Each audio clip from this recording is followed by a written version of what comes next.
I'm going to warn you, a few of the slides in my talk are a bit graphic, but it's hard not to be graphic when you're talking about trauma. And more specifically, motor vehicle accidents, which are rising in the developing world.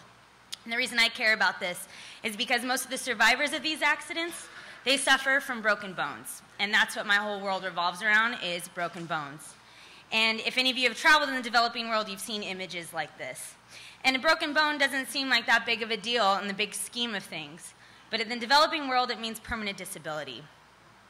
Not just for you, but for someone in their family who then has to take care of this person. The problem is you need surgery to take care of broken bones, which in the developing world is limited, if at all, there. It's complicated, it's technical, it involves high skills and a lot of resources. And in the public health world, this is not represented. It's very limited, and it's not deemed cost-effective, so it's essentially ignored. And my objective is to advocate that this should be included in the public health world. Well, what do you do if you know that the problems are going to keep coming and you have little resources? Well, you kind of act like MacGyver, which are a lot of the colleagues that I work with in the developing world. They're essentially like MacGyver, and they've developed some innovative solutions that I'm going to review over the next few slides.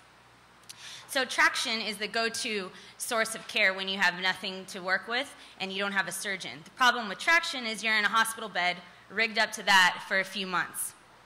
It's a big resource. So my colleagues in Washington designed an implant, which is very similar to what we use here in the United States. The issue with this implant is it doesn't need radiology to be guided down the shaft of the bone. And it has completely revolutionized the way you treat these injuries globally, allowing for the patient to be back on crutches and walking within a few weeks, as opposed to sitting in a hospital bed for months. Amputations are a major issue around the world, and the burden of these injuries is multiplied when you're in a developing country. There's a group in India called the Jar Per Foot group, and they have designed a prosthetic limb using primarily recycled tires. And this limb is not only durable and functional, it's also cost-effective. Each one of those costs less than $100 to make. And the Jar Per Foot organization has camps where they fit hundreds of amputees globally. So infections and open wounds are another issue related to broken bones, and they magnify the complications. And here in the States, we treat them with a thing called a wound vac, which is essentially a sponge, some tubing, and negative pressure. Some guys in the Philippines took this technology and applied an aquarium pump and modified it, and through blogging have spread this out globally, all for the cost of about 40 bucks. Next slide is really graphic, so close your eyes if you're not into it. But it emphasizes the magnitude of this problem, which is that people are going to be disabled and dying more from broken bones than HIV, AIDS, TB, and malaria combined if nothing changes. I can't emphasize that enough. So my whole world revolves advocating for this issue.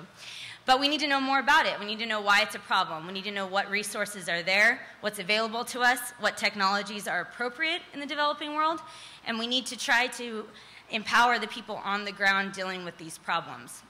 A lot of it involves building up capacity, using the facilities and hospitals that are available, and help build that up.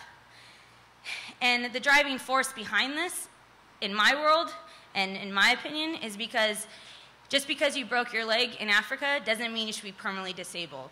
And healthcare is a human right. And to relay it back to, thank you for the clapping, I appreciate that.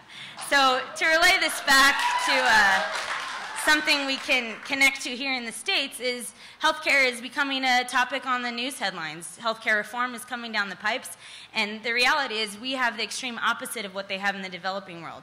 We have super advanced technology. But it comes at a cost, because an amputee here in the United States can become an Olympian. But in Africa, that doesn't happen. So what's the cost of this, and where do you mind the gap? Where do you improve the technology globally without sacrificing the care we all enjoy here in San Francisco?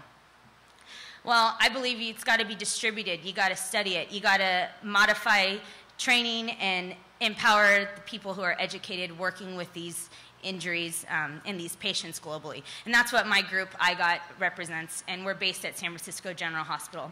And we study these issues, we help advocate for a lot of the innovations I mentioned earlier, and we partner with academic institutions globally. So we're just down the road at San Francisco General Hospital. But the biggest plug, and if you want to learn more about what I do, what my colleagues do, and learn more about this issue, you can come hang out with us on Thursdays at the Homestead, which, if you don't know it, it's on 19th and Folsom. You can share a pint and some peanuts and see some more graphic images. So thank you for your time.